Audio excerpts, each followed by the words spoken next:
তোমাদের বিয়ের সময় ঘটক ছিল কে?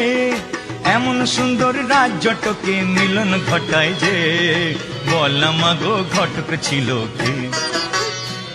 বাবার পাশে মা তোমাকে মানিয়েছে ভালো, বাবার পাশে মা তোমাকে মানিয়েছে ভালো। বাবা যেমন ফর্সা তুমি তেমনি চিকন কালো, বাবা যেমন ফর্সা তুমি তেমনি চিকন কালো। কালোর আলোয় বসে বাবা, কালোর আলোয় বসে বাবা শ্মশানে জাগায় রাতে, বলা মাগো ঘটক ছিল কে? মা তোমাদের বিয়ের সময় ঘটক ছিল কে? এমন সুন্দর রাজ্যটকে মিলন ঘটায় যে, বলা মাগো ঘটক ছিল কে? বাবার পাশে মা তোমাকে মানিয়েছে ভালো, বাবার পাশে